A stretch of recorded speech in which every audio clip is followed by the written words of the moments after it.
Hello, everyone. Good morning.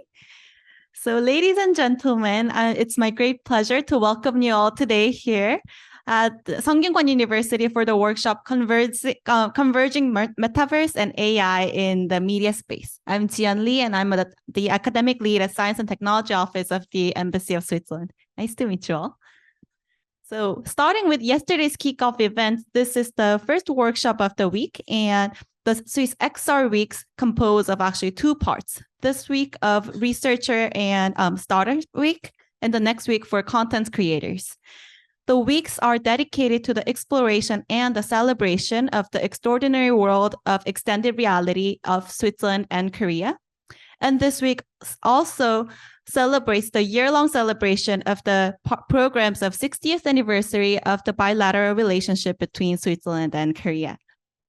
The Researcher and Startup Week centers around the core topic of human-centered XR with detailed focuses on in three parts: the responsible XR, media, and content creation.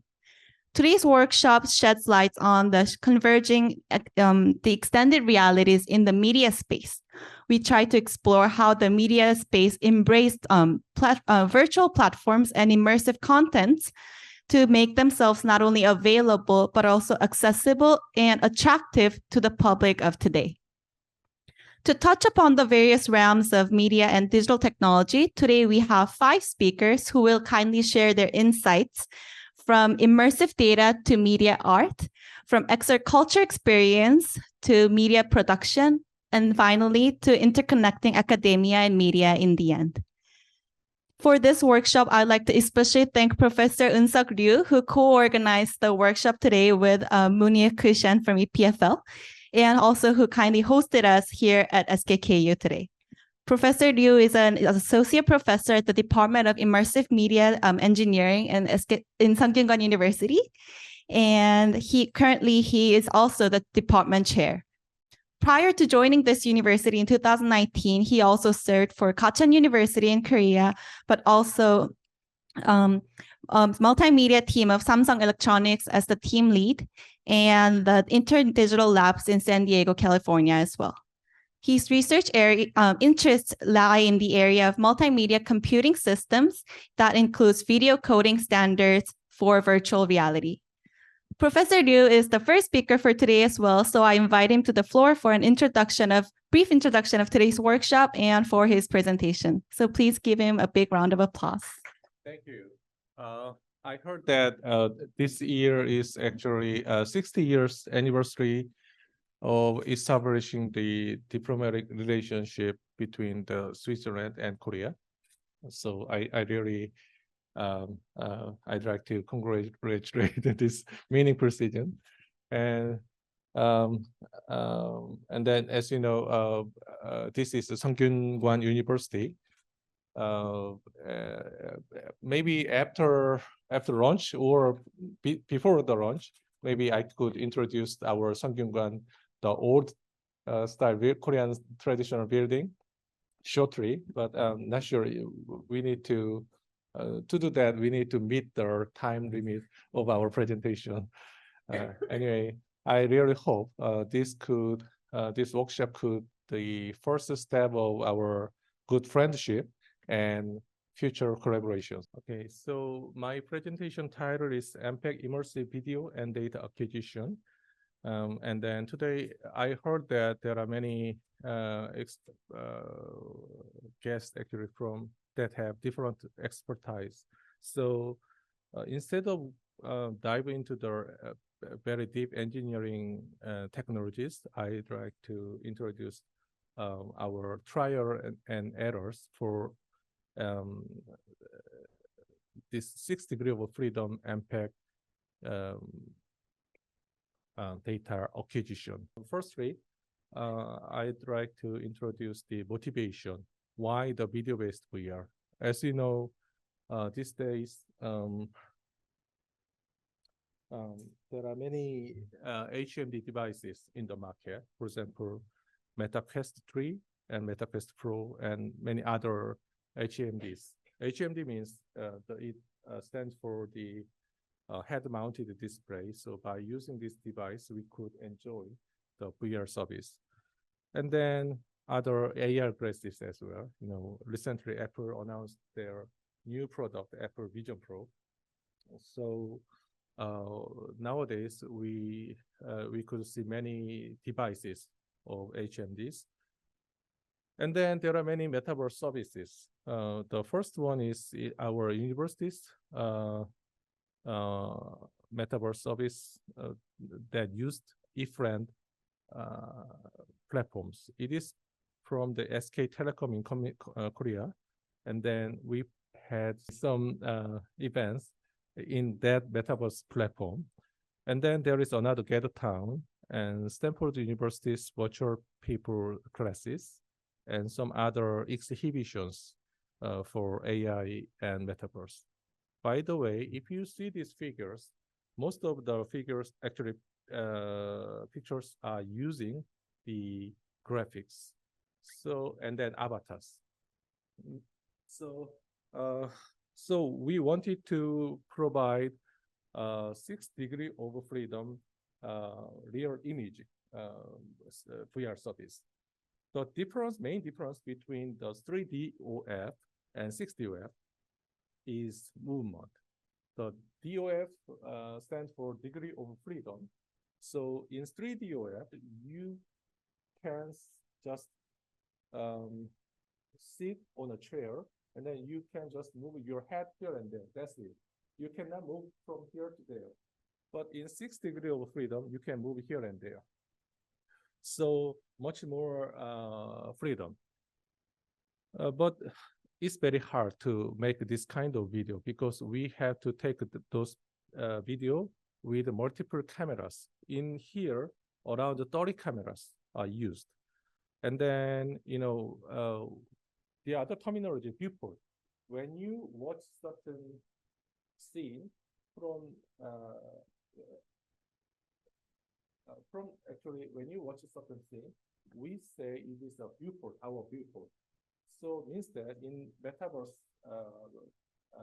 space or with your HMD, if you move your controller, your viewport could be moved here and there. So if you have 6 degrees of freedom VR, if you enjoy the 6 degrees of VR service, you will feel much more immersiveness compared to 3DOF service.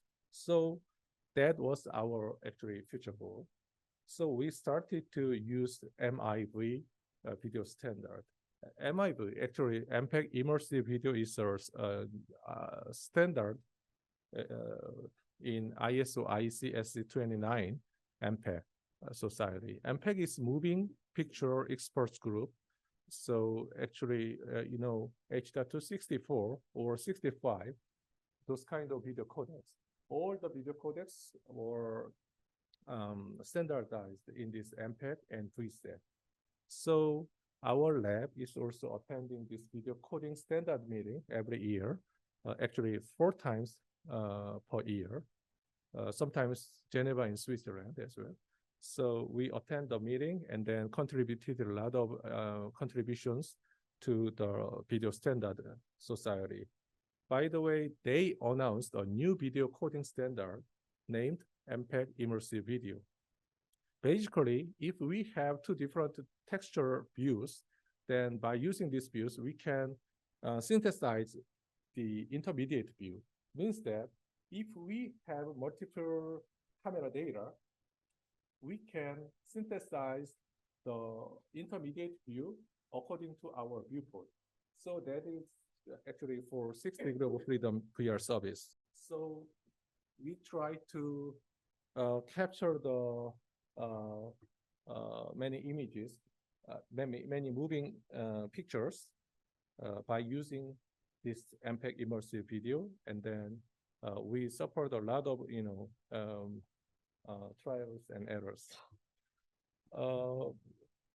First time, actually, we also wanted to, these days, not sure how about in Switzerland, but in Korea, we believe that our K-pop is quite famous in other countries. Really? Okay. Sounds good.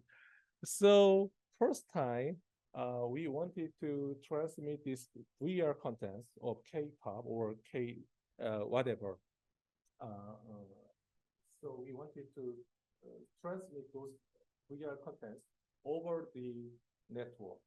So we made a project with UC Santa Barbara in California, and then we sent some of our graduate students and then try to deploy our client solution to the UC Santa Barbara. Actually, the Allosphere is three-story building, and then it consists of 26 projectors and 54.1 speakers. So it is quite good. It has quite good display. Problem is that they usually just display normal video content, maybe some art, something. But one day I had a chance to talk with Professor Krichane, the director of the Allosphere facility, and then I suggested to use the VR content. To do that, we had to deploy our solution to their system. So we tried some years, and then finally we could get this demo data. Actually, this video was captured in the Allosphere. Yeah, that's the actually. Yeah, my PhD student. By the way, by the time it was 3 degrees of freedom service, not 6 degrees of freedom. So we could not change our viewport or something. Just move our head here and there. That's it.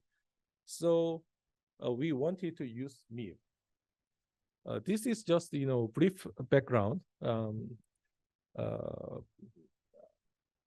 Here is a view.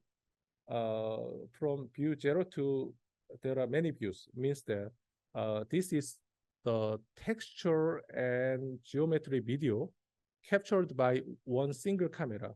We actually used around 30 cameras at a time. So if there are many cameras, it means that there are many views. It is encoded by MIV encoder, and then it generates the atlas. Atlas is one big image that includes all the images details.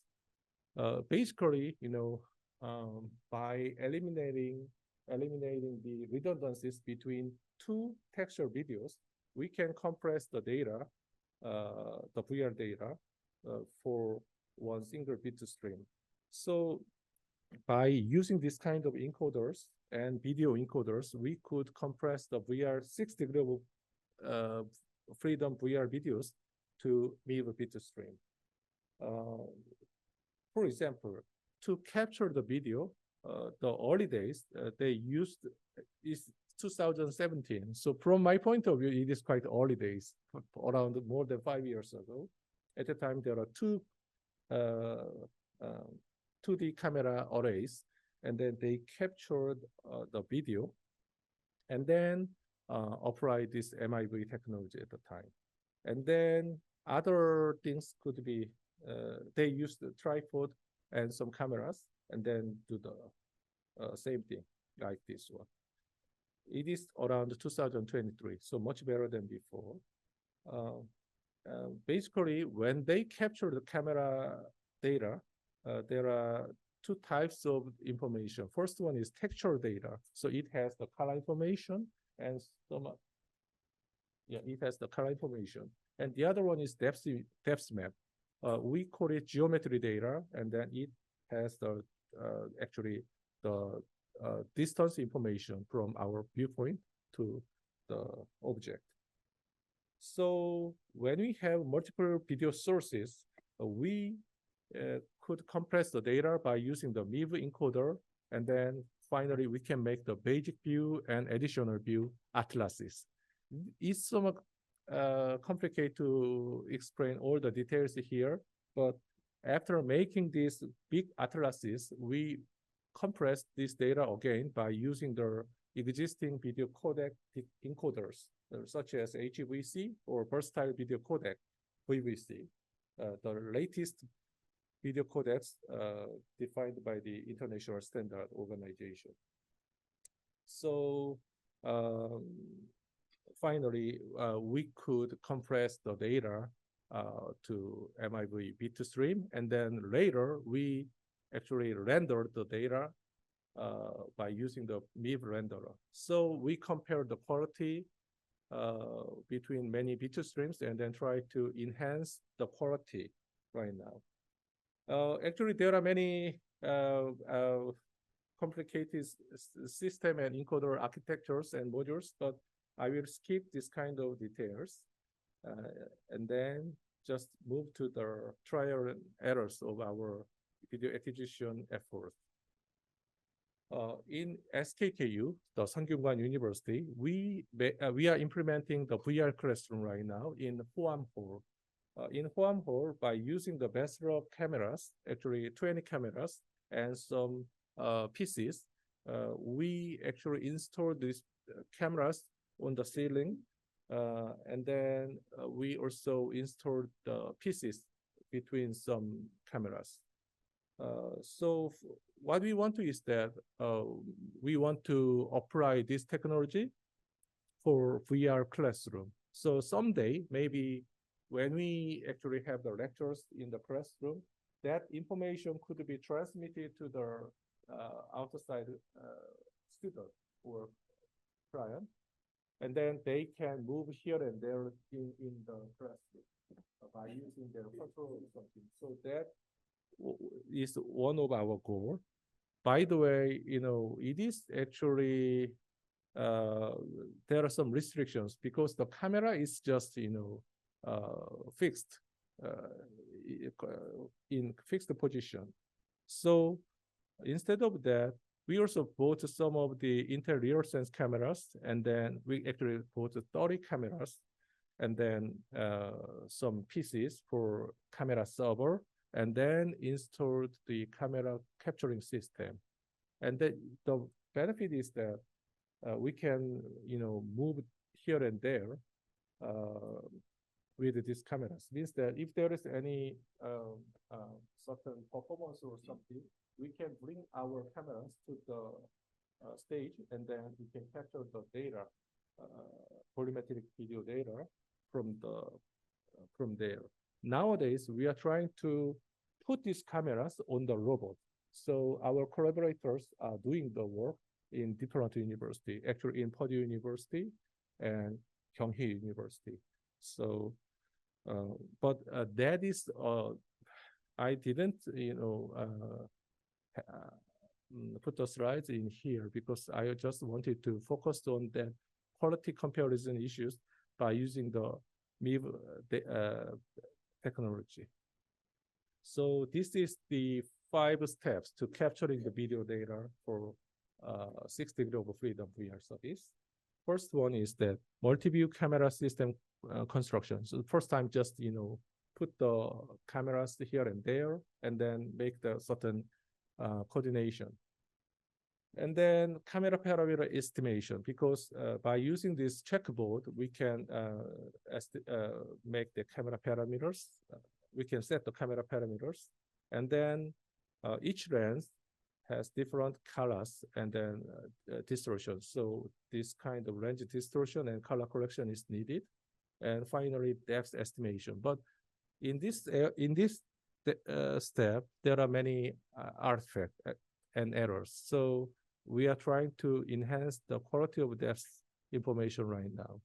And then finally, after rendering, we review the contents. First time, indoor scenario, we installed just 6 cameras and then 1 PCs, and then capture the video. As you could see, we can slightly move our people from left to right, and then there are not many artifacts because it is quite a simple camera coordination, and we don't have big hurdles. And then 18 cameras with the 3 pieces. Now, when she moves from right to left, there are some artifacts. So mostly the artifact is from the depth estimation machine. So yeah, we are trying to enhance the quality. This is the 1D array at indoor scenario. So next time we wanted to move out. So this stuff actually trying to do the layup with the basketball. But main problem is that can you see the basketball? Every time actually he forgot to bring the basketball. So it is not artifact. Yeah, it is not artifact. So anyway, we installed around 24 cameras and 4 pieces at that basketball court and then captured the data. But it was almost 1D camera coordination. So the quality is relatively okay. But if you think about the performance, we may need to make the soccer camera coordination. So this time we applied 24 cameras and 4 pieces, but a lot of artifact. So we didn't know why it happened. So it was actually starting point for this soccer camera coordination, and then we actually tried to actually we found that the depth estimation was the main problem at the time. So we actually come back to the indoor indoor classroom and then use the different camera coordination. This time we applied the 2D camera coordination. Not 2D, actually, how to say? Yeah, on structure 2D. So there are 2 line of cameras and the different height. So using these 30 cameras, we capture the person, and then quality is a little bit better than before. Yeah, artifact was lesser than before. And then we again tried the soccer camera coordination with 30 cameras and 5 pieces. This time a little bit better, but we can still find some artifacts in the function and some of the functions.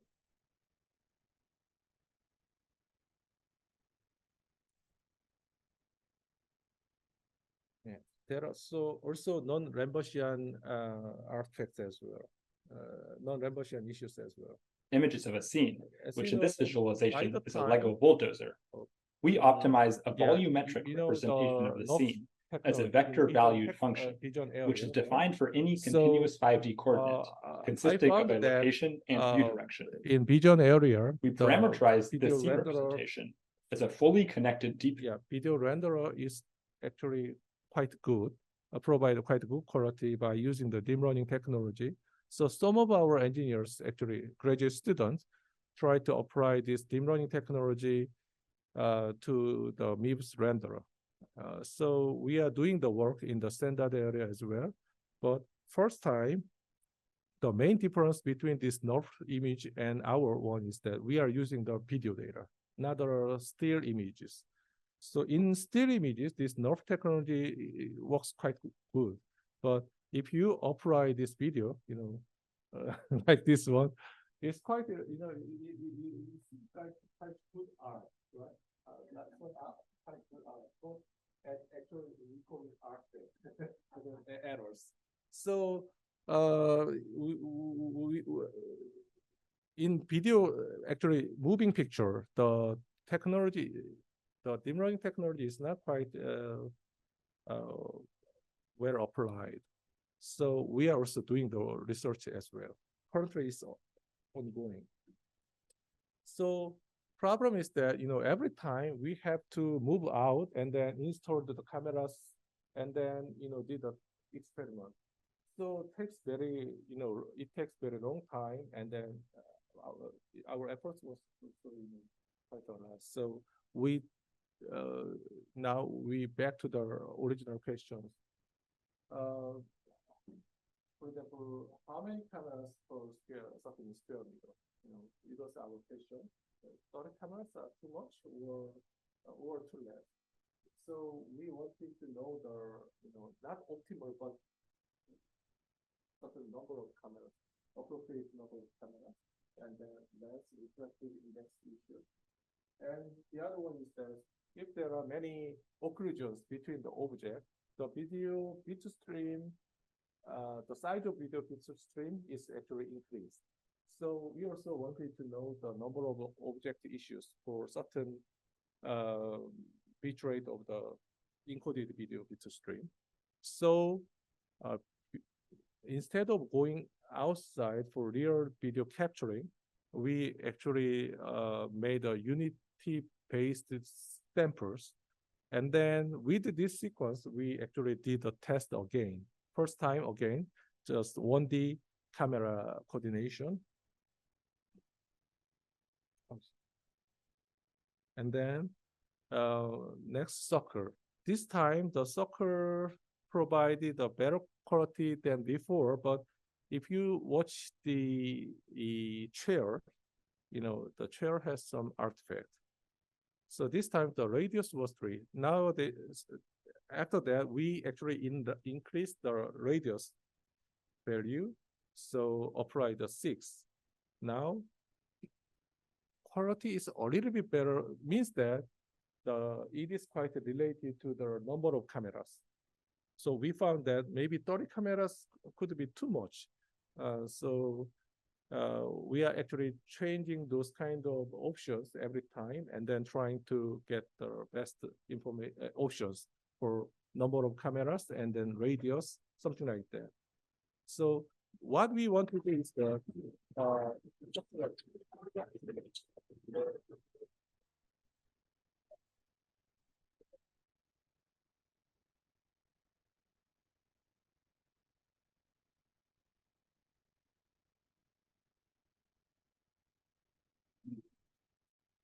in movie, but in real basketball playing, we cannot apply that kind of things. But what we really want to do is that, for example, something like this one. This is based on the MPEG immersive video technology. So even though there are some artifacts, compared to the previous one, it is much better. Right? So what we really want to do here is that providing 6 degrees of freedom VR service by using MPEG immersive video, with especially the real image, not the just still image or graphical images. So we are doing the work in Sungkyunkwan University. So we actually listed them all some issues with the camera stabilization issue, multi-view camera auto issue, camera setting issue, lighting issue. So we received them all the issues and then try to solve each one every time. So that is actually our effort. And then this is quite short, 2 minutes video play that my students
에어컨이 기다리고 있어.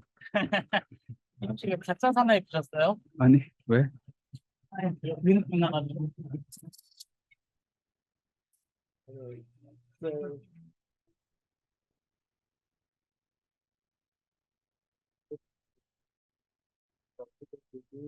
And yeah, this is the actually end of my presentation. And thank you for attending. Hello.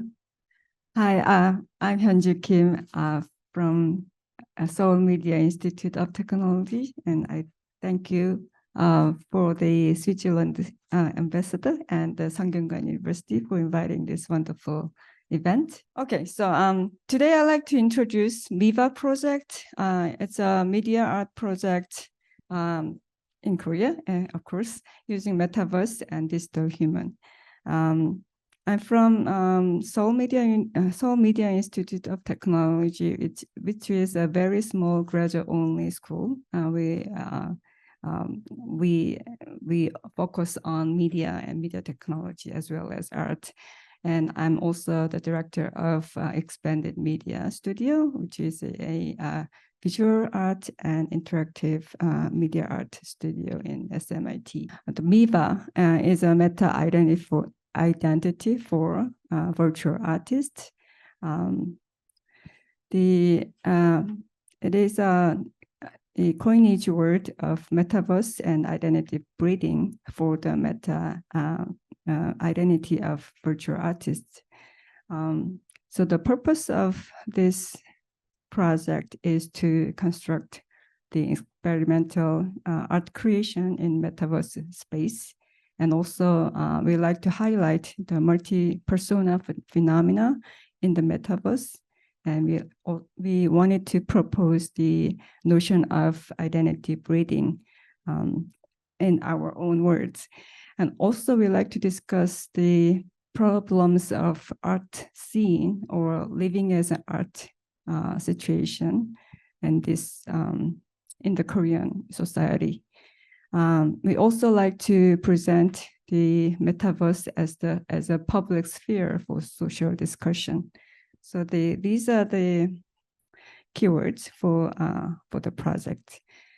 And the MIVA project is funded by ARCO, which is an Art Council of Korea, and as a part of Metaverse Art Activity Support Grant in 2022.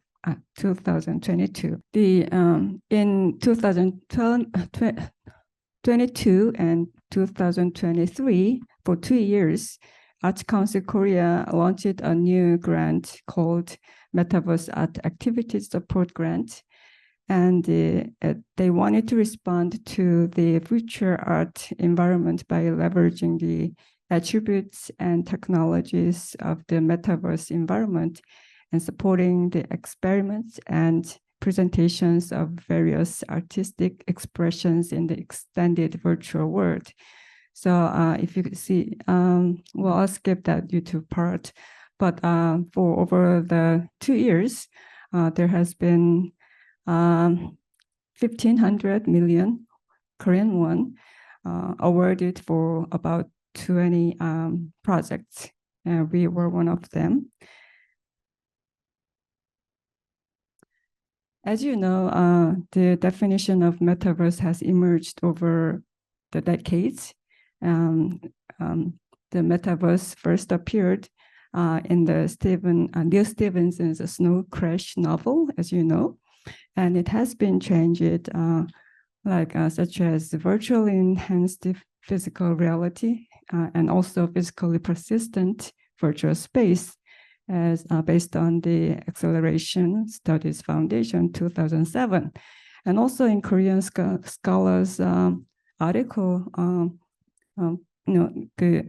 Focuses on the concept of metaverse incorporated with the human communication and reality-based and virtual-based activities and extended reality as elements. So as a guideline, the foundation, the article, has suggested the characteristics of metaverse for the institutions to follow up under their sort of guideline. So the real-time interaction, avatar, and experience value are the key elements that we wanted to abide by. So so these are some of the meanings of what they have suggested in the black words. And we also wanted to incorporate our concept of metaverse using some of the implementation strategies in these blue words. So for the interaction, we used VR, HMD, and also we wanted to incorporate the interaction using motion and emotion capture.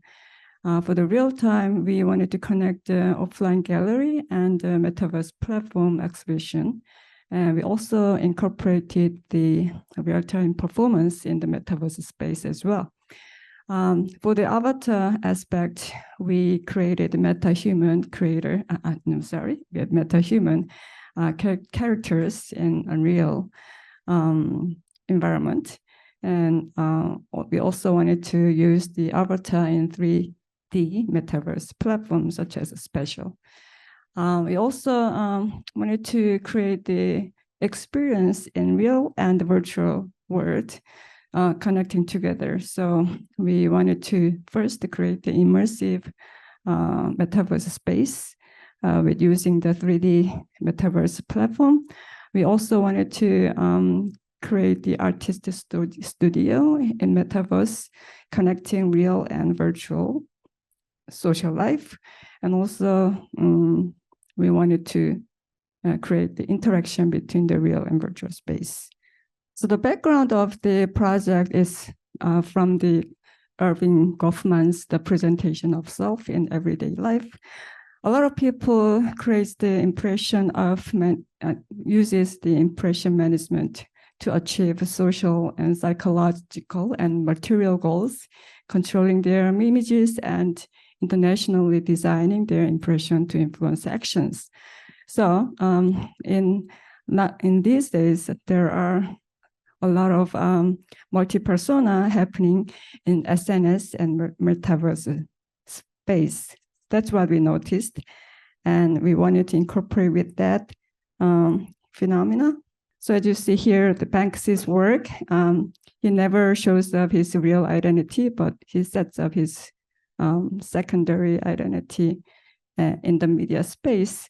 In Korea, there's also artist called Ryu Sung-sil, and her work is based on the YouTube, and she creates a character called Charyujang, and this is a snapshot of her work as YouTube work, Charyujang series. So these are some of the, not all, but a very few example of multi-persona phenomenon in the art world as well. So we wanted to define the term identity breeding as the action of the act of actively refining one's identity and maintaining it by setting various identity indicators such as name, age, gender, physical conditions, way of life, etc. And also we see this brings the phenomenon of alternate characters and multi-personas. So our lab, Extended Media Studio, it's a research lab at MIT, but also they're not just a student, but they are actively working professional artists as well.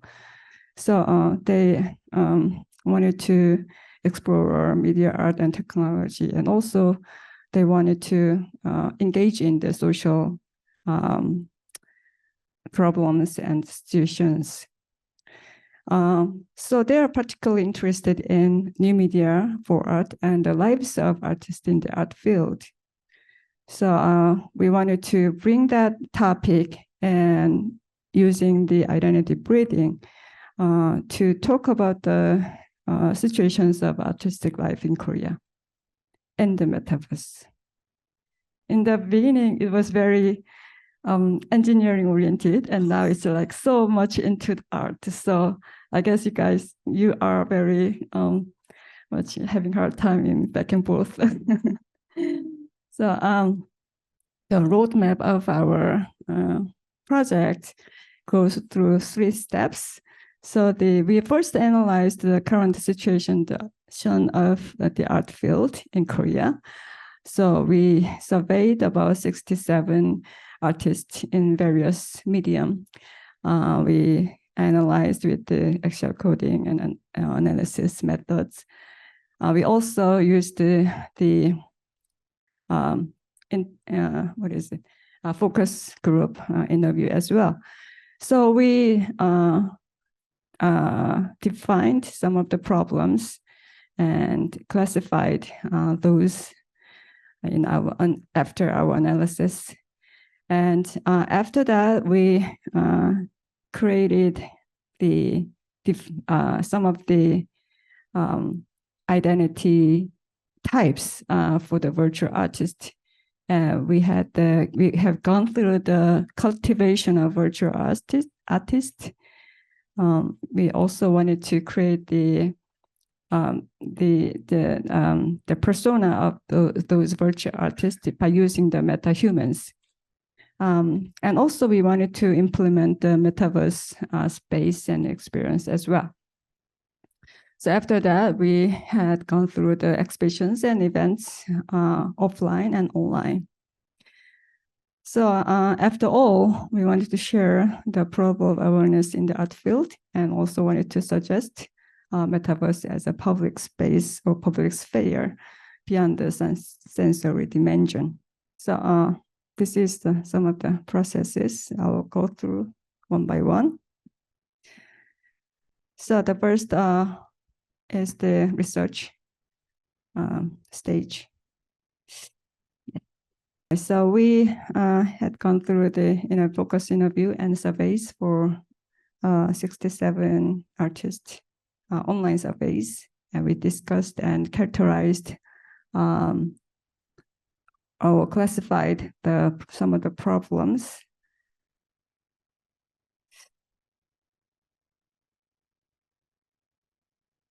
All right, these are some of the example of the surveys. The survey covers age of 20s to over 60s, and we had various backgrounds as well, and background as well as the medium itself too. So a lot of artists had the problem or issues with the unbalanced opportunities or lack of opportunity for exhibiting their works or getting the funding. So these are some of the problems or issues that they had. We organized those problems and under certain keywords and used those also as part of the exhibition work. So, and we had gone through the artist planning workshops. So from these discussions, we had set up sort of representative 5 artists, and these are virtual artists, of course, and it is sort of made of artists. So they starting from identity cues such as name and gender, genre, or incoming levels, and marriages, and families, and communities, and Instagram, and keywords, and problems or issues with their works are defined by artists. So artists created a virtual artist with detail. So we had created 5 artists, and these are one of them, 2 of them. And from that definition of the persona, we created or cultivated their identity in the SNS space. So this is what we did in the Instagram for one of the artists, Isaac Lee, and Ryu Sung-ha, and also Shin-Mae-che, and Seo Min-seo, and Jung Young-ho. So I was very quick, but I don't want to run out of time. So let me show you the video at the end of how we ended up. So and then what we did was we created the metahuman design for the virtual artist with using the metahuman creator in Unreal. And we also wanted to use the facial expression with available technologies such as live face or faceware software. We also worked on the motion capture by using some of the open source programs.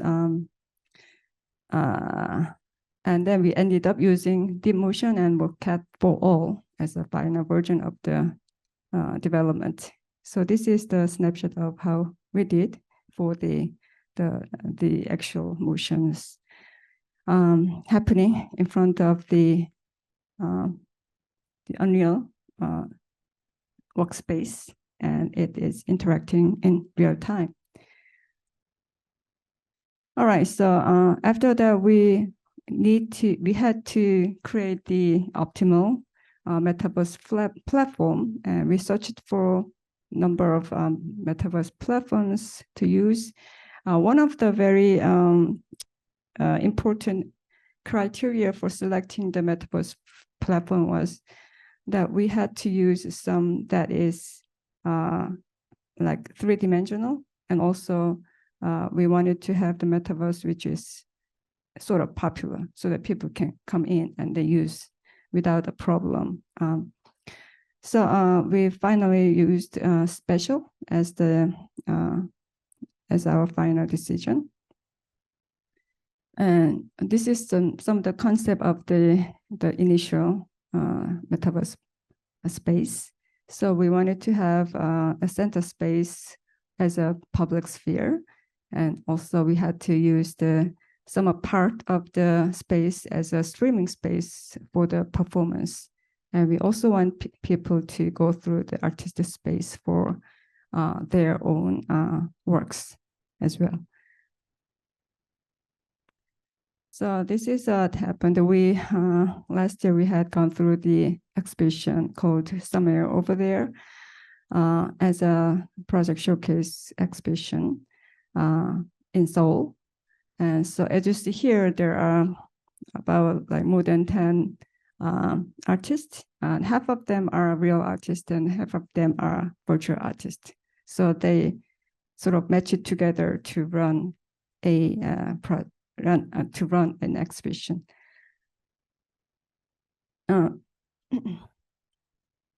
So there were about 6 space set up, and for each space there were 2 or 3 artists worked together, and half of them are the real and half of them are the virtual artists. So how that happens? So actually, the person who created this virtual artist worked together. So the person and the virtual artist worked together. So for this, the number 1 room, this one, the real artist is Kim Dong-han, and he created the virtual identity called Isaac Lee. He's a secondary artist, and they wanted to make a situation of working together. So it's not just their work, but it's also a work in collaboration with his another self, as well. So finally, let me show you the video. Sorry for the Koreans. 관심이 많았어요. 근데 좀 크고 난 뒤에 작가의 작품을 봤는데 I'm sorry. 철물점 아저씨랑 똑같은 작품이 있는 거예요. 수업 시간에 역사책이었나. 어쨌든 So this 교과서에 is 아버지가 그린 a work 그림이랑 by 똑같은 Dong-han, 사진이 Kim 있는 Dong-han, 거예요. and Isaac. 알고 보니까 유명한 And they are 사진을 young 보고 그린 그림이었던 male 거죠. artists. And this is work by Shin Meche, and Shin Meche is the virtual artist created by an artist called Jo Young-Gak. And so Jo Young-Gak is a media artist, but Shin Meche is a photographer. And this one is work by three artists, and the virtual artist here in this room is Seoul. Seoul is an installation artist. Jung Chang-min and Kim Se-eun, the real artists, one of them are sound artist, another one is installation artist. So they work on this project together, and the issue was about artistic. This was Jung Hyun-ho by Kim Jun-seok and Gu Dong-hyun. Jung Hyun-ho is in 60s artist working on sculpture. Gu Dong-hyun is a Chinese female artist working on sound, and Kim Jun-seok is a sculptor in his 40s. So they all work together to create this expression of Jung Hyun-ho series. So this is a sort of how virtual identity or virtual person can work together as with the real artist together. And this one's Yoo Sung-ha. Yoo Sung-ha is a tarot illust artist, and she is a virtual artist. And this one was made by artist Hyun. Hyun is a VR artist. So she created this Yoo Sung-ha, and she's very interested in the gender issues in this exhibition. So the exhibition covers some area with the interactive zones and capturing the motion of the avatar with the viewers, so the audience can come in and then interact with those avatars, and they can go into the metaverse in the offline exhibition. We also exhibited this survey result as well, and the survey result was also visualized as a experimental film as well.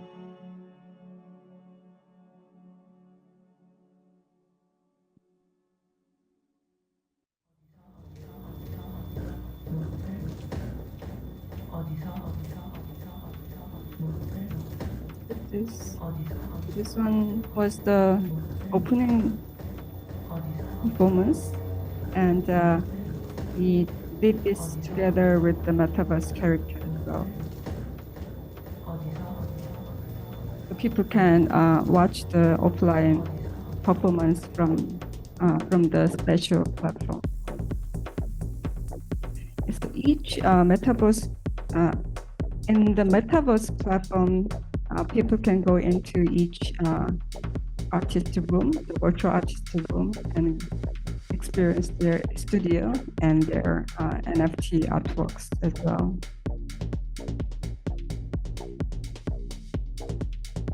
So they can jump into the portal to go to the artist room.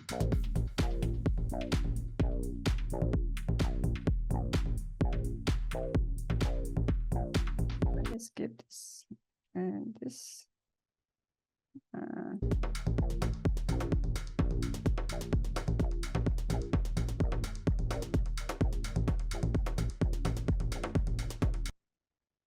And we also had the artistic 신진 작가나 작가 지망생들은 자기가 직접 돈을 써야지만 전시를 할 수 있다라는 방녀 나다를 하나 줄 수 있으면 좋겠다. 금전적인 문제, 경제적으로 여유가 있는 사람들은 어떻게 예술을 받아들일 수 있을까? 텍스트, 이미지, 기술을 사용해서 만들어낸 인공지능이 생성해내는 페르소나이자 우리의 매일이 진실과 허구 그 사이에 존재하듯 그들도 이미 존재하고 있는 것은 아닐까라고 스스로에게 질문을 던져보겠습니다. Let me show you some of the persona. So these are the the digital human created by the meta-human creator. So to visualize the virtual artist, we used this technique to create the representation of the artist. We're not sure if this is a correct way, but at least it was an important aspect in our project to explain what this virtual artist is, who this virtual artist is, to our viewers. So.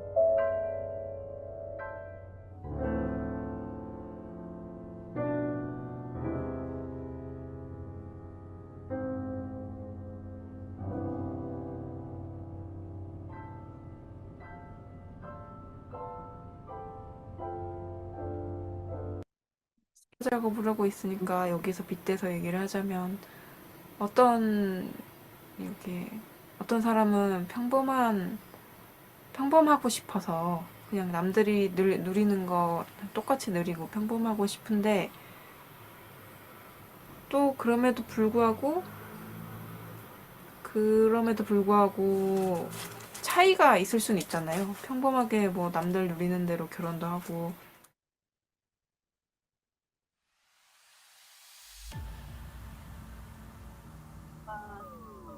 I think the projector is very tired.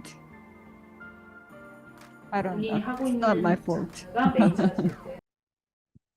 First of all, thank you for inviting me to this prestigious university, which is my university. So now from engineering to art, and now let's move on to commercial.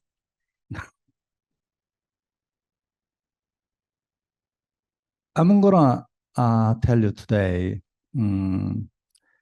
so how we can use XR technology for inclusive service. We are doing just a part of it. There are many more companies. So we believe that everybody should enjoy the culture, but there are not some people who cannot, or it's difficult to do. So what is typical experience when you visit the museum or gallery? Normally, text commentary or voice commentary. In leading some museums or galleries providing XR or VR content, right? Maybe in Switzerland.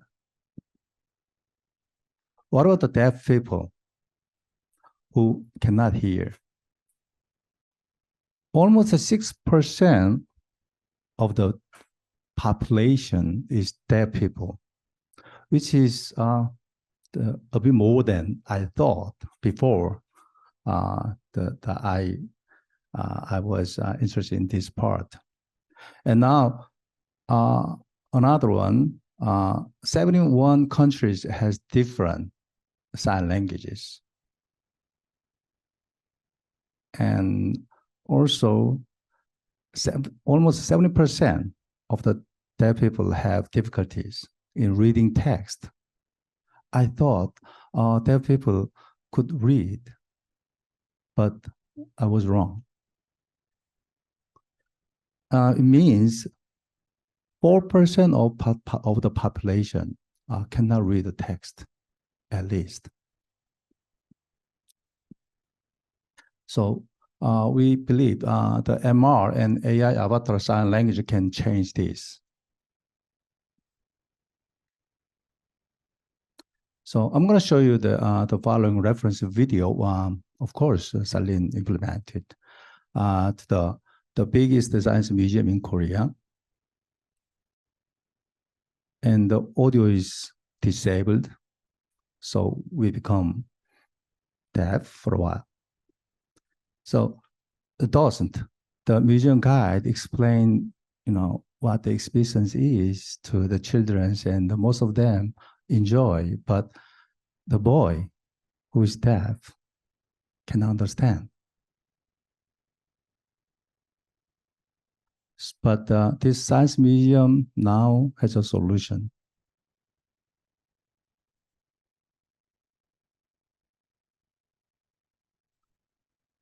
Now this boy can enjoy what the exhibit is and where he is. And also the adult can see what he sees at the same time on the tablet application. So she can help him when he needs. Yeah, in leading museums, they provide the VR, AR content. Oh, I'm going to send you later, so don't worry. So yeah, the VR, AR, especially AR application and content is good, but not enough for the deaf people because it requires one hand holding the device to see. But that's why they need a MR device, which makes the two hands free to communicate or ask a question. And also AI avatar. Oh, of course, in some museum or gallery, that they bring a human signer who speaks sign language. But yeah, in real time it's good. But AI avatar signer is much cheaper and reusable and even more understandable than the human signer. I didn't know some human signer speak sign language, a kind of dialect. So AI avatar signer speaks standard. This science museum started a project from for MR for deaf people, and then they realized MR is not just good for deaf people but also for other people. So they expand for every visitors in every ages and so on, and then expand from 2 halls to 5 halls in last year, and now the more people is enjoying. So it is SaaS based, and so is the ease to be expanded the quickly and low cost. In addition to that, the single XR hybrid platform can make a museum and hybrid the gallery even more inclusive for the people in remote location. So the people who comes to museum or gallery can enjoy MR experience, and the people who are in remote location can enjoy the same experience by Metaverse. And now I'm gonna move to next story and next case. This is the Salin's Metaverse service for enterprises and organizations. Also, audio is disabled. We keep. So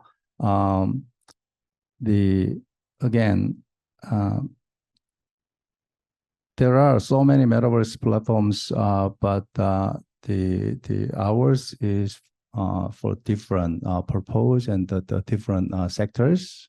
So we serving many organizations and enterprises who for their own purposes. So mass company and university and the broadcaster are using this platform for their metaverse service. And they're using the various the features for different events and different the work, so on. So let's move on then. We'll get back later. So we are working with Arirang TV, which is the international broadcaster for Korean culture and content to more than 100 countries.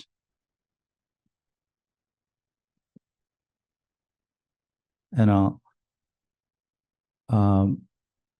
the cheapest way to enjoy K-pop content and K-culture content is to watch Arirang TV channel for the foreigners, especially young generation. So Arirang TV sometimes, not sometimes, periodically, they invite some young generations to their station studios to enjoy K-pop, the idols and cultures together. But of course, it's limited, just few. So they did this project with us for more listeners can enjoy the Korean culture, not just from the video, but also for not perfect, but for better. So we built Dokdo Island and the Jeongseon Folk Village and the Arirang Meta Studio.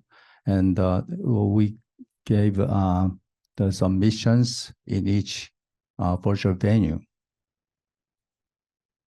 And after mission complete, then they get reward. So in the Dokdo Island and the users, the place, the flame with their avatar. Of course, the motion was captured by the pre-production studio. And in Jeongseon Folk Village, they look around and then they sing Arirang song, and by AI engine, the system mixed up all voices into one, which is something new. And also that the user they can get to know the Korean clothes, the traditional clothes, and also they can experience changing the clothes to their avatar. It will help them, for them to experience the same thing offline when they come to Korea. And in the Meta Studio, they look around and they watch the live the K-pop show in virtual venue. That was happened last year, and this year that we are working on this new project for which is the Avatar Music Audition. Yep, in every broadcaster has the music audition program, but as you know, the handsome and beautiful and pretty guy and girl, they comes to audition and then, they show the set talent. But with Avatar Music Audition, everybody, regardless of how they look, and regardless of the height or whatever, they can enjoy, they can show their talent in the show. So we, the Arirang TV and the Salin are working hardly to implement this the program, and we started by this October. So let me get back to the video. The user can dance and sing a song in front of their webcam.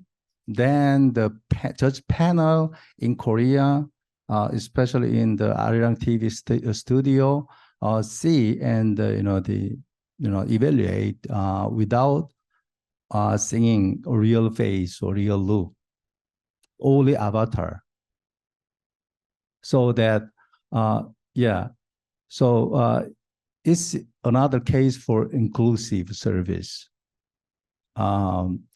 Then some of them selected to the final stage. Then the Arirang TV is planning to bring them to the studio and wear motion suit to participate at the real live show later. But it's another try. Of course, it's not a perfect, as you imagine, but it's the very good enough to try and give big fun to the audiences who watch the Arirang TV channel in other countries. Nowadays, there are many the virtual YouTuber or the digital human performance and so on, but that is only for the famous singer or dancer, but this is only for hearing general people. And so it eliminate the distance. It eliminate the perceptions, and it's I believe it's really the good for inclusivity. Thank you. My name is Kang. I'm a professor of Sejong University. I am teaching and studying computer graphics for 3D animation, visual effects. Visual effects is for movie and dramas, and the games and XR and VR area. I've been on the related industries for last 30 years. I start my visual effects career from the movie Minority Report, and also working on some animations in Walt Disney Studios and Sony Pictures, working on dozens of movies and animations last 30 years. And also last 7-10 years, I also helped the Korean companies such as Dexter Studios, and helping them produce some Korean movies and Chinese movies.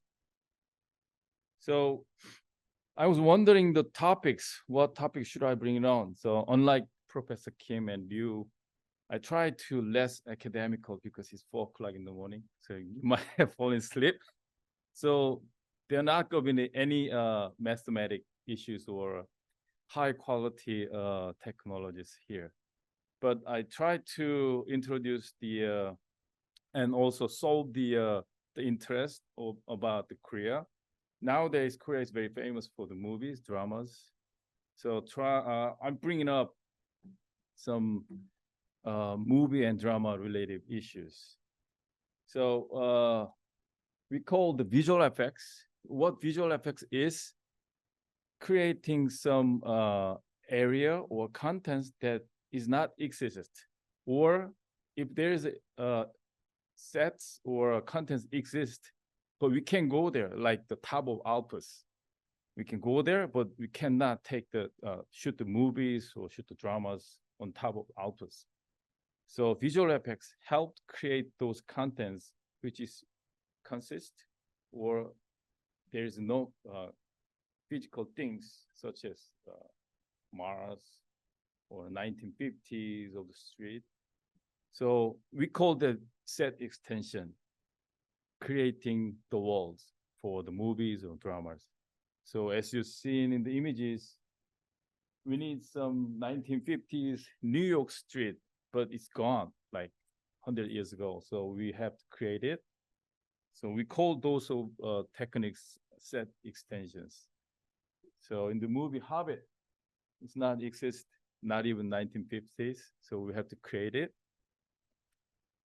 So before 1960s or 70s, there's no computer graphics, no computers at all, no VR, AR, or light field cameras. So people had to draw those environments on a big like papers or walls so that they can fake it. So in that time, people had to draw real pictures in the background or using the big cloths to draw those kind of backgrounds. So in the real movie, the movie makers fake it, those backgrounds, as if they're really in the scene. As time goes by, people invented some new technologies. Making or painting those big pictures takes time and hard to bring it into the place. So they invented new way using the glasses. They draw tiny pictures on the glasses and composite it in the movie scene. So in the beginning of the Star Wars, there's no computer graphics. So either they have to using these paintings or using the toys, we call it stop motion, so that they can produce those spaceships or the Mars or like, things like which is not exist. So using those glasses, they put the paint on it. We call matte paintings. So people bring in those glasses with the pictures in the scene and shoot it in the same time. And time goes by, they invented more ways using two cameras or projectors in the opposite way and composite it because there's no computers in the time. So after 1980s, people invented computers and there are many new ways to make the movies. So they start using the green screen. As you may know, this is the movie called Matrix. It's very famous for bullet timing and time slices. And the Superman, he can't fly over the earth, so invented the green screen way. Yeah, using, we call the riggers, the blowers, flapping those things. And in year 2022, 21, we are still using the green screen. This is the movie called Avengers. Even in the movies in 2022, we are using the green screens. So we can make the Mars or 1900, even before the 1900 times. So people think that, oh, we might need a better way. So they use the projectors, huge projectors, so that they can use it as a background, and also they use it as a reflections for the like reflected things. So this is the movie called Oblivion, Tom Cruise's movie. And also in the other movies, they start using the projectors as a backgrounds. Some space movies. Also, they put lights as a lights because nowadays they can replay the whole thing other than the face of the actress and center face.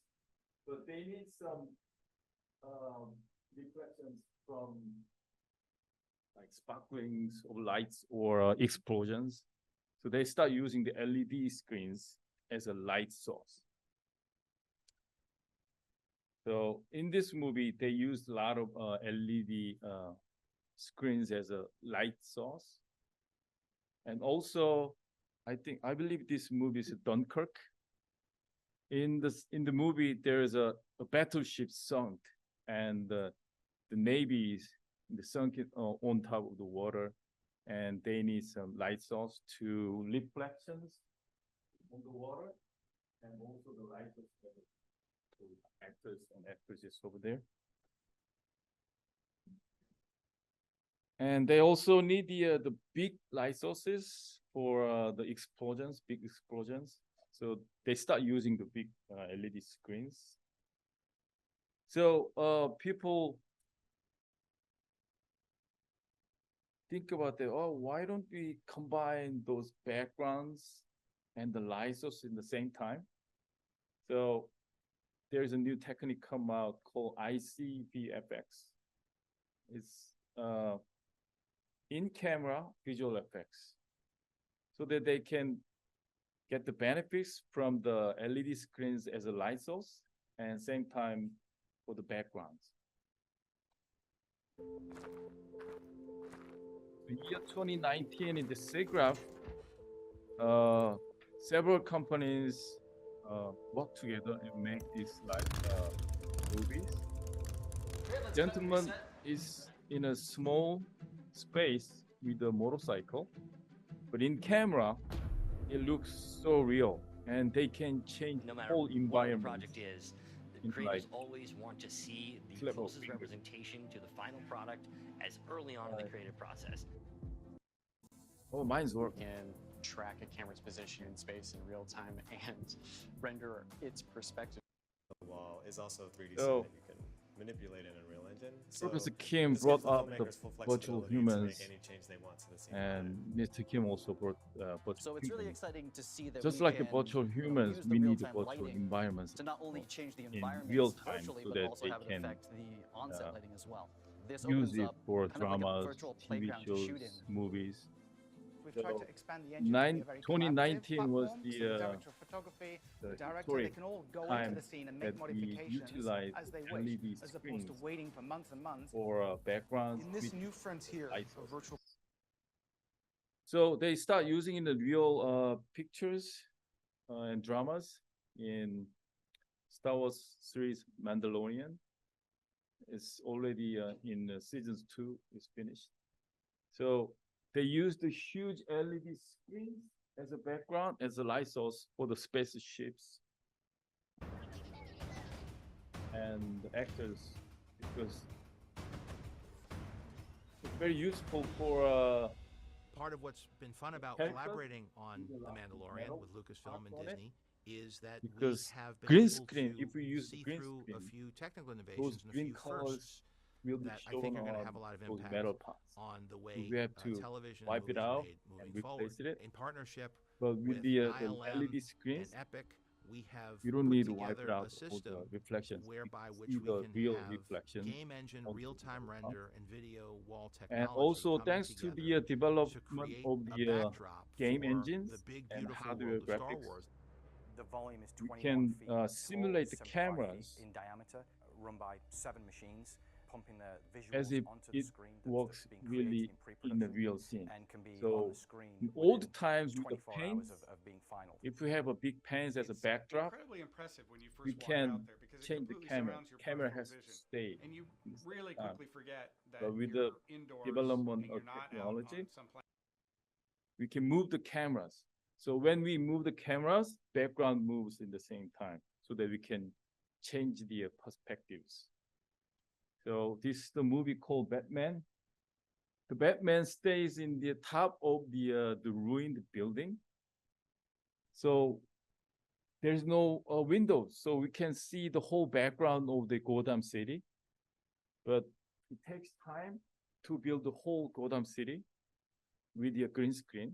And also Batman has a reflective spandex outfit. So green screen will show up on his spandex black suit. So we replace the whole background with LED so that they can change the time from the sunrise to sunset for in midnight or rainy days. So everything will show up on his suit, the spandex suit. So there are many studios start using these ICVFS techniques, and it needs lots of new technologies like virtual environments, camera tracking.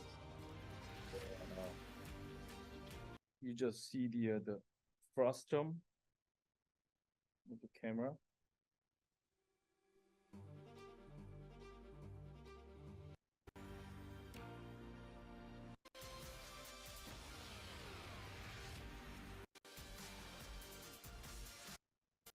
That's the frustum camera. All right, here we go. Thank you. Is to create as photo. So lots of movies and dramas start using these ICVFX techniques of nowadays. So this is the clip from create Batman. as photoreal an experience So that- as we can. So Greg Fraser is In the lighting camera, we can see practicals. the light in the Fordham set City is coming from the real set time. itself, by and large. They don't It's need a the huge wait movie, like so 3 there's months big to extension. replacing those green screens.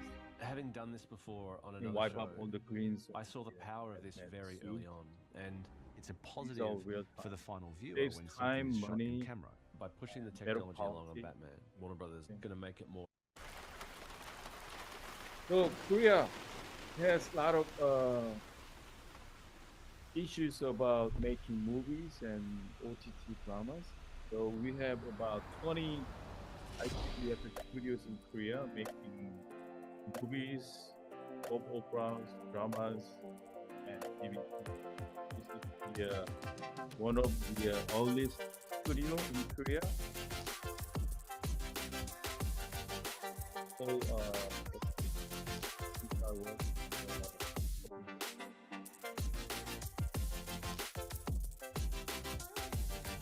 yeah, commercials, especially commercials.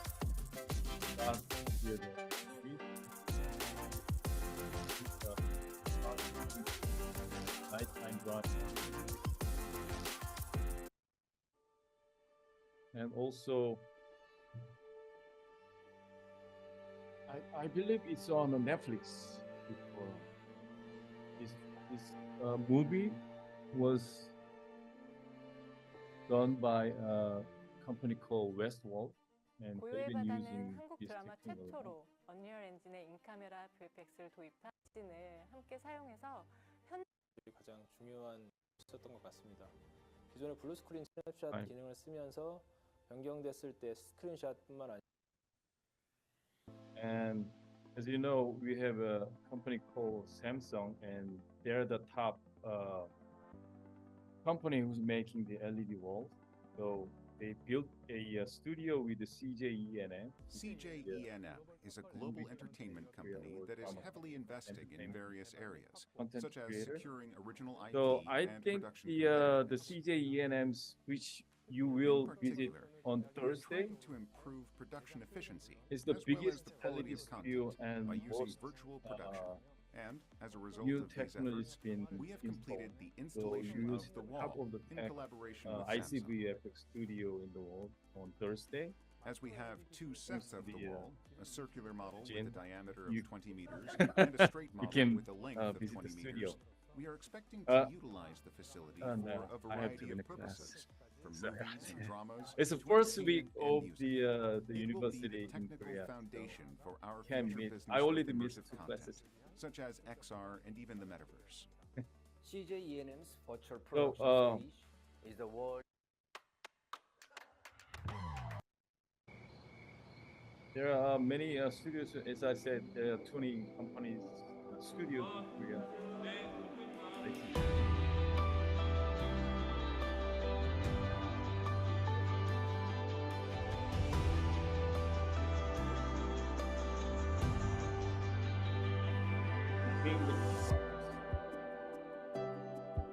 Up to 3 cars in the studio. And make so I pop the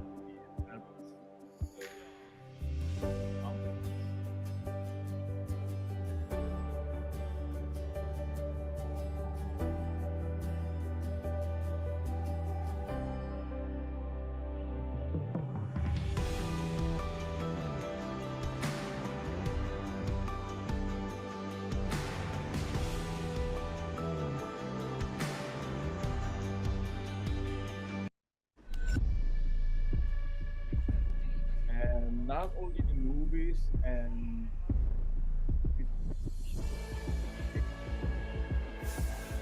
trailers.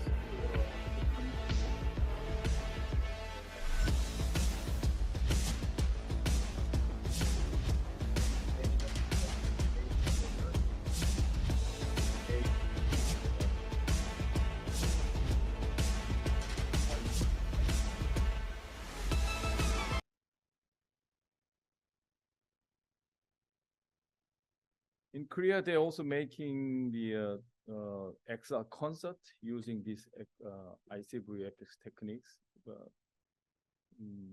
But some people call it as XR Studio. The big difference with the XR Studio and ICVFX is only the placement LED screens. The XR Studio, we put the LED screens on the bottom as a floor so that we can mimic the LED screens as a real world environments. But ICVFX, we put the LEDs on the top so that we can use it as a light source. But on the floor, we put some soils or dirt or grasses to replace those real environments. Let's keep on. You also know that Korea is very famous for idols, singers, young singers. So lots of young singers make their music videos using those XR studios or ICVFX studios. Especially in the COVID times, they can't meet the audience in the physical way. So they use these studios to meet their audience remotely. So since this is a little bit academic conference, try to bring up some academic images. So to achieve those ICVFX techniques, we need some of the technologies such as tracking cameras, and those tracking cameras applied on the first term changes and real-time renderings and color corrections, and also lens calibrations and media servers for lots of LED modules.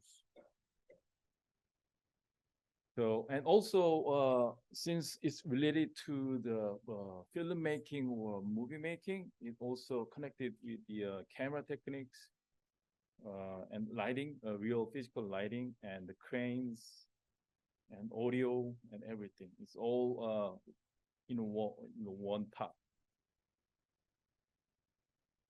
So the challenge is still the hardware performance. We need more faster and more reliable and more space for all those computer graphics contents. And also we have to connect everything together and make it as a less delay.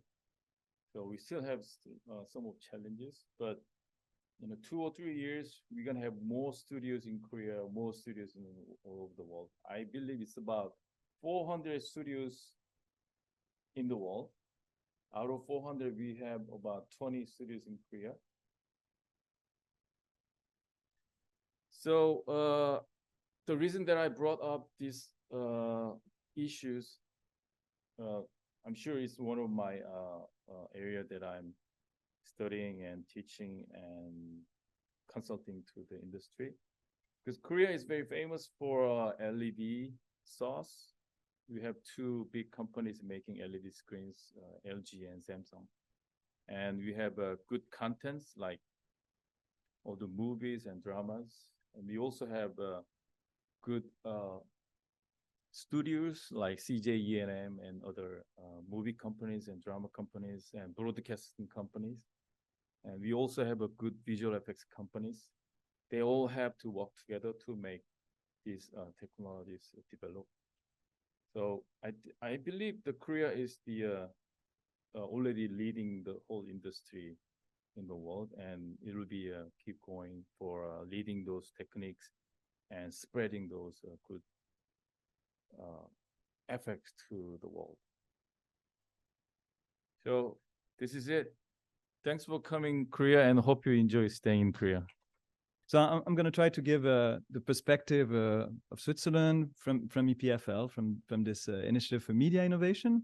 And my focus is a little bit more on traditional media companies and traditional media. So meaning, you know, the press and newspapers, TV and radio, which are also in production, which are also on the many fields that we've discussed already this morning. So give you this perspective. So as a start, this is a view of the EPFL campus. For those who don't know the campus, the University of Lausanne is just next door. So you have really two campuses, one next to the other. You have Lake Geneva behind it, and you can guess the Alps through the clouds at the back. So it's really like a concentrate of Switzerland.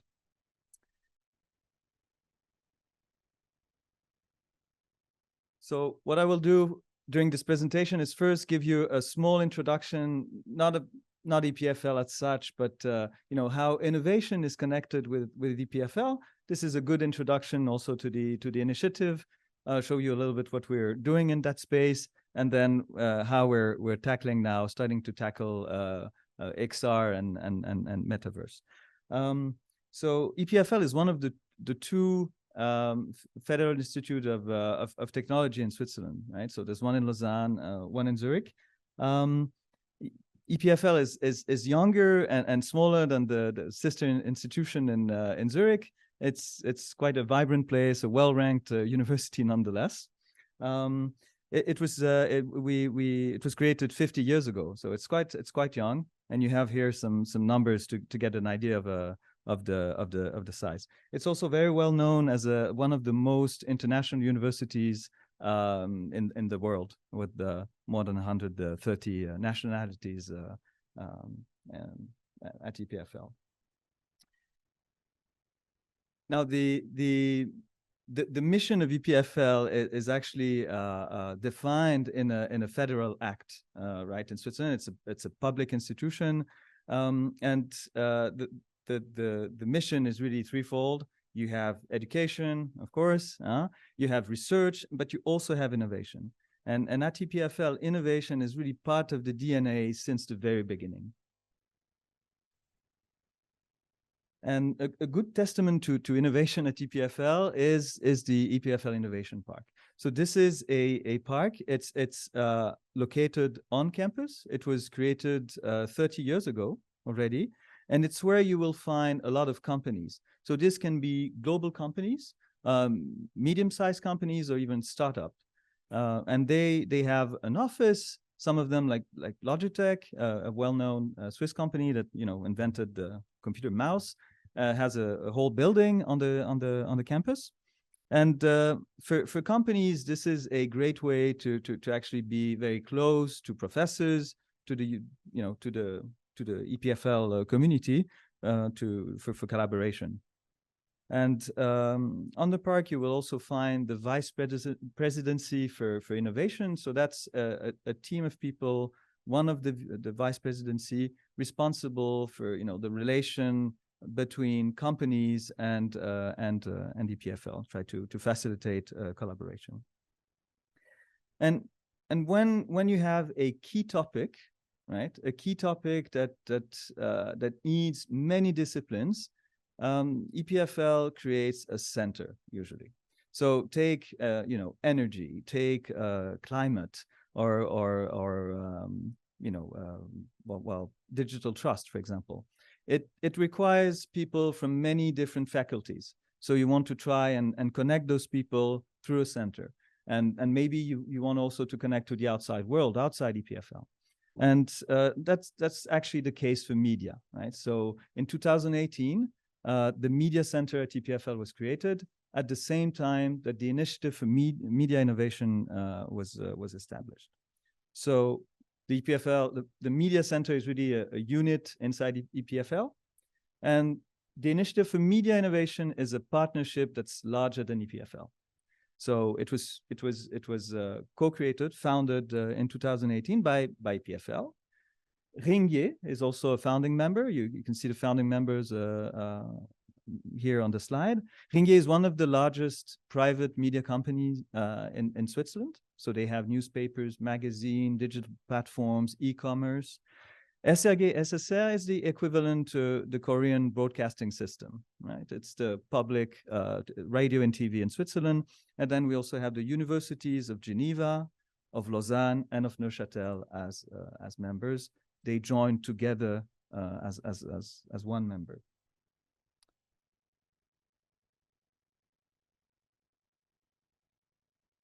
So if you look at the collaboration model of the initiative, it's really the idea of joining together universities. So we have five members altogether around EPFL. So it goes beyond technology. It's a technological university, right? So it goes beyond that, touches social and human sciences, journalism, and all kinds of fields.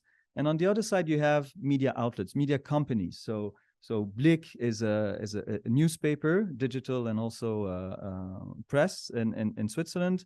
And SRF, RTS, RSI are all the broadcasting corporation in all the different regions. Switzerland has 4 national languages, so you need quite a few broadcasters to cover all the cultural and language difference in Switzerland, right? So EMI acts really as a bridge between the two. The idea here is the mission is really twofold. We want to advance media academic research in media, so using between information technology and human and social sciences, and we want to help media companies innovate as they continue to go digital. Their world is really changing right now, so they need help in doing so. And that's how we collaborate with academia. So again, EMI is really a multi-stakeholder model. You have these different partners. It's housed at EPFL, but it's a shared governance. I'll show that later. It's also sponsored by the members, so they pay fees, and most of that money goes into a research fund that we then use to fund research projects. Right, and we do that usually by launching a thematic call for projects.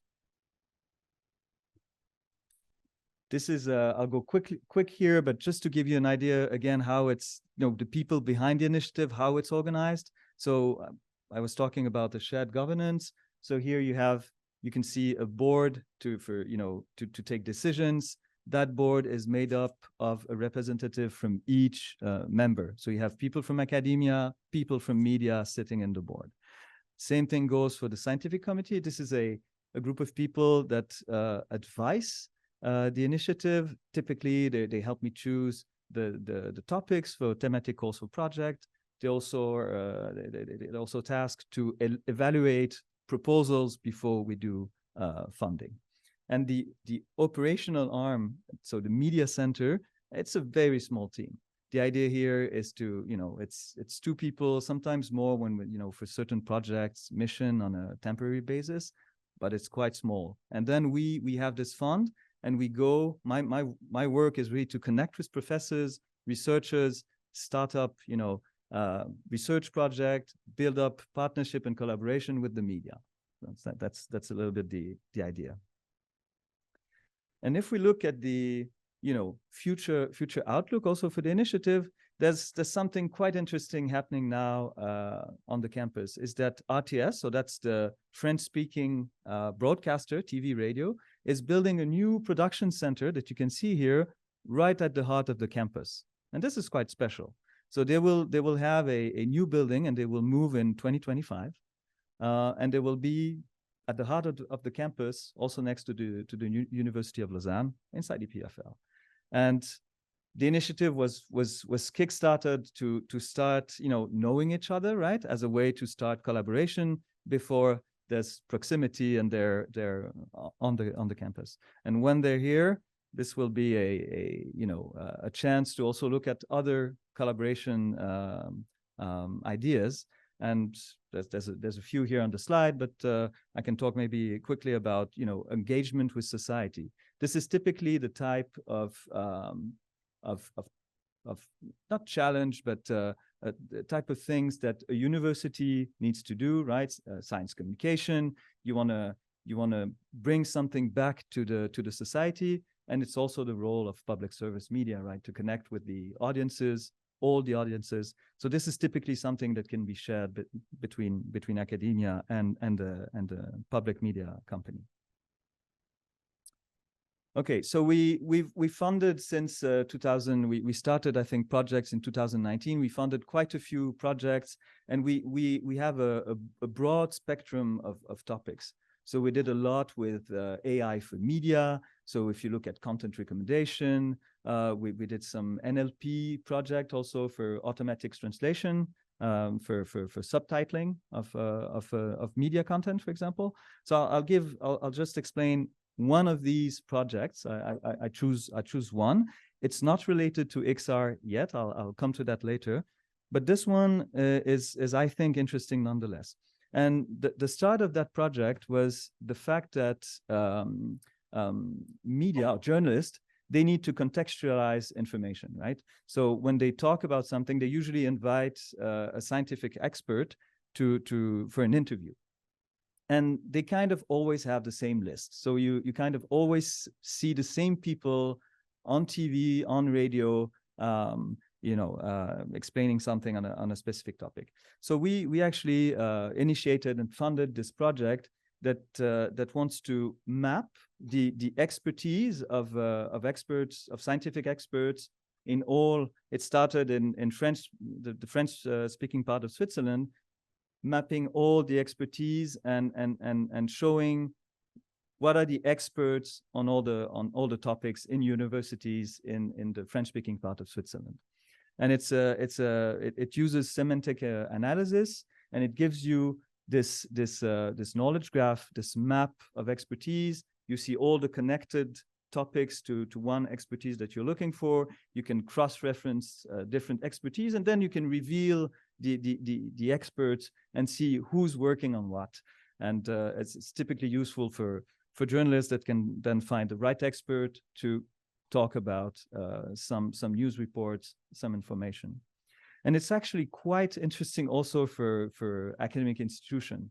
So now this project is now over for us. It will be released open source to the public in a few weeks. And the future of that project is actually the University of Lausanne that will use it, that will have one instance for the university to actually show the whole expertise of the university and help people find the experts. Now, last year, we had to ask ourselves, of course, what's the future of media, for traditional media? Where should we go? Where should we help them innovate and do research? And well, immersive media, immersive and connected media related to the metaverse and such, of course, came on the map. So it was one of the big topic at the end of 2021, in 22 as well. And we choose that as a topic, as a big topic for a call for projects. Now, last year, something else happened, of course. We had the release of ChatGPT.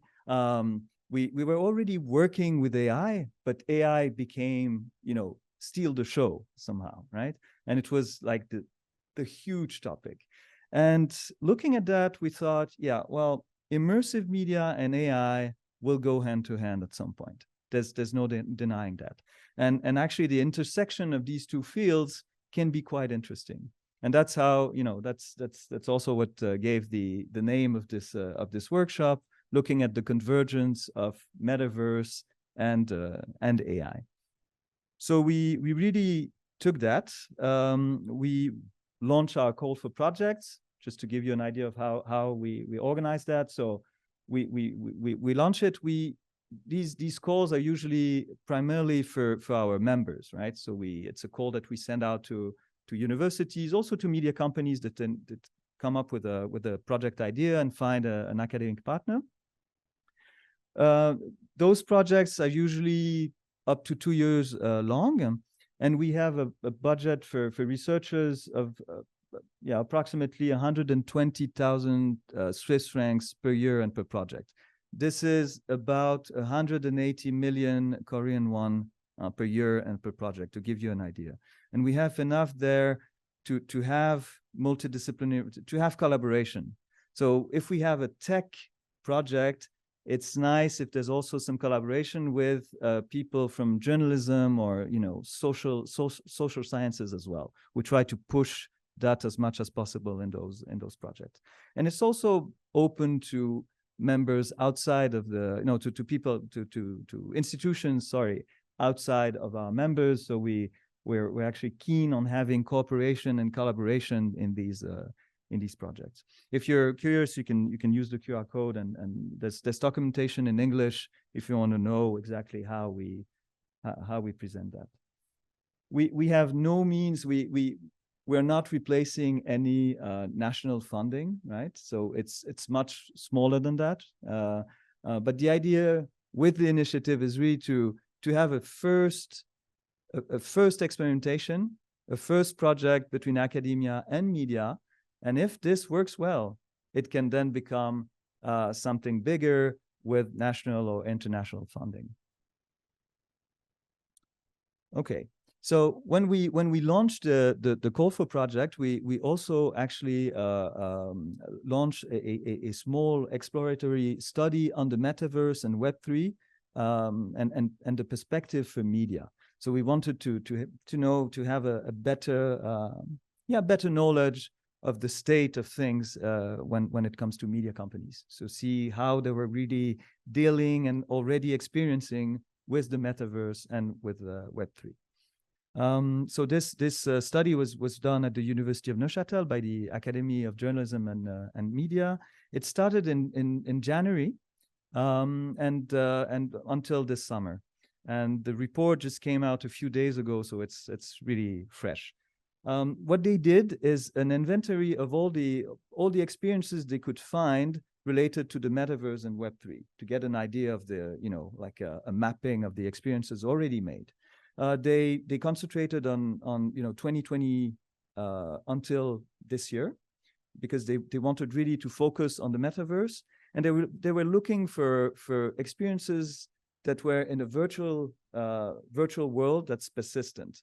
So they're not interested in just VR, AR, and XR experience, but really connected to the metaverse.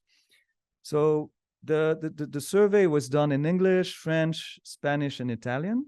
So there might be some bias in the sense that like a good project maybe in Korea or elsewhere that did not have like international attention might be missed by such survey, right? So it's just to keep that in mind, and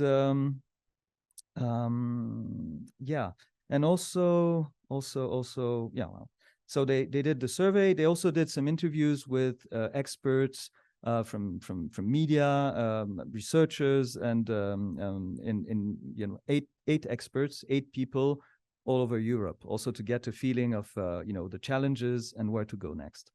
And as I said, the report came out just at the end of August. You can see here on the graph a little bit what they surveyed. So 60%, so out of the 80 initiatives, 60% are related to the metaverse, and 40% are related to NFTs. So actually, when it goes, media companies, what they found related to decentralized technology, blockchain, and Web3, if you want, was mostly only NFT related. So that's already interesting, and you can see how it's distributed over time as well. Now, to share the findings, there's, I guess, no huge surprise, but still I think it's interesting.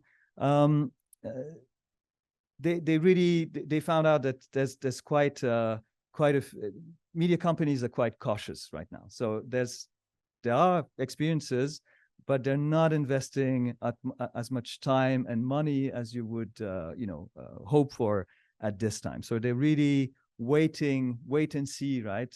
Whether these metaverses and Web3 really have an impact for media before they invest more. Gaming platforms, and we touched on that already today. Gaming platforms are quite prevalent in the metaverse space, and it's the same thing for media companies. That's where they went to do some experiences, some interviews in metaverses, for example, or gathering audiences for maybe a concert or something else in a metaverse. They're really looking for two things, apparently. One is social interaction, and it's true that metaverses can be in the digital space is a great way to have this close interaction using avatars, using what we've seen today. And this is something that media companies want to create as much as possible. It's maybe something they lost over time, right? And maybe like universities, sometimes like the ivory tower, right? Broadcasting information with no or not enough connection to the people. And this is something that they can change with the metaverse, for example. And they're also looking, of course, at immersive storytelling, something that they already tried in VR, but something that can take a new dimension in the metaverse. In terms of Web3, I said it's mostly NFTs. So you've seen, the New York Times selling an article as an NFT. You've seen also, collections. So they're trying to build build community and loyalty with their electorate or their users. And there's quite there's quite a few challenges, of course, ahead, and it's already true for media. We talked about them already, but there's still a lack of user participation, and this was clear from the interviews and so on. These metaverses are quite new; they're very interesting, but you don't have as many users as you would like in those worlds, right? And so for mass media that has the used to broadcast information to a large crowd, these worlds feel a bit empty still, right? But this can change over time, of course. There's also challenges regarding hardware. We talked about that yesterday, but of course, if you're going for headsets, they're quite bulky still. You will not wear them for a long time. And there's not, again, regarding the user, there's the adoption is still low, right? It's not it's not at scale yet. I think it's interesting. Yesterday we saw the Metaverse Seoul project, and they went first for mobile, right? It's mobile first, not headset, because that's what people have in their pocket. That's what people use still. Scalability is also an issue. Again, mass media. In these instances, these worlds, you're limited. Technology will limit you. And even though you could maybe have like, thousands and thousands of users, it's not as easy to, try to interact with so many users on such platforms can be an issue. Yeah.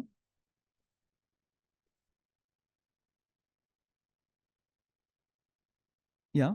Can you say it's a metaverse? For me, it is. If it's a virtual world that's persistent, and that's exactly what they were looking here when they did this study, it is like that. Yeah, because of the immersiveness. Is that your immersiveness? Yeah, it's. I think they, in the introduction of the report, they say they were looking for the definition, and you talked about that as well, right? The definition of metaverse, they found 50 different definitions, and but that's the reality right now, right? So 50 different, and they ended up having their own, definition, like a persistent virtual world, and I don't have the sentence here, but for me, immersiveness, well. Short answer, I think you can be immersive using a smartphone. You can have immersive if you play a video game on a computer screen, a large TV. There's immersiveness, and you have sound also doing a lot of the work in immersivity. So picture is one thing, sound is it's at least half of the experience, right? So, but it's a good topic for lunch. Yeah. So, okay. So I was talking about scalability. Then there's cost, of course. I think that's an interesting discussion, right? Because for media, if you want to do something in the metaverse, you're very quickly going to go into 3D modeling, and you need also, you know, different sets of skills inside the company, or you go external. But there's also a cost into these experiences. And if you don't touch many people, then there's really a difficult choice to make, whether you want to invest that much on this. And there's the question of long-term business models, sustainable business model. It's nice to do like an experience with NFT. It's another thing to really find a good business model for media with these technologies. And it's the same situation, I think, in Switzerland and Korea. If you look at the media landscape, monetization is a huge issue since the digital era. So, more than 20 years of not knowing exactly how to change the business model, from newspaper or linear TV and radio to digital. And there's also, political pressure. And I think it's the same in Korea. The funding for public service media, but for media in general, is a threat. And it's the same thing in Switzerland. So in this kind of environment, it's also hard to, maybe to take decision in innovation as well. But nonetheless, there's a lot of opportunities as well. And I'll share with you like a sneak peek of two ideas that can really be interesting for media companies in this field. Okay, so the first project idea that's now under consideration is about AI-driven dynamic and immersive storytelling using audiovisual archives. So the idea here is to use the vast amount of archives that we have from public service media. So if you take RTS on the French-speaking side of Switzerland, it's true for all the business units, but they have a huge collection of archives dating, like tens of years ago, right? Starting with black and white images and so on. And these usually, are kept on the side and not really used. And they're in the process of digitalizing all the archives. It's a big work. And it's actually content that's very popular on social media.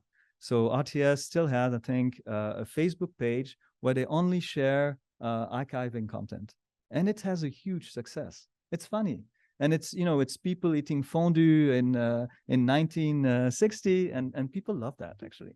So you have this trove of archives, and then now you can also use AI to create storytelling. And I think that there was an example yesterday also like that. So large language models, for example, can be used to create a story. You can then connect that to the archives, and you can show the result in an immersive environment.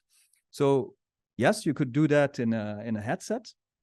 But at DPFL, we're lucky to have Professor Sarah Canderdine. She's working in experimental museology, and she has many different visualization systems, huge, so like huge panoramic screens, domes, and whatnot. So this is typically also maybe a way for these kind of projects, so it can be also experienced by many people at a time rather than in a headset. The other example is co-creation, and this is, I think, a key element also in these spaces. It's part of the culture of the metaverse, of Web3 as well. And here the idea is, for example, to co-create content, let's say information, investigation, for example, with citizens, so with members of the public. And here it's not so about immersivity, but more about using, for example, blockchain to trace, who is collaborating on what on this kind of co-created investigation, and have then maybe some sort of tracing and business model, so they can be they can get paid depending on what they've brought to the project. So that's a little bit the idea here. So 2 ideas that hopefully will become reality as we have more projects. So that's it for me. Short presentation of the initiative.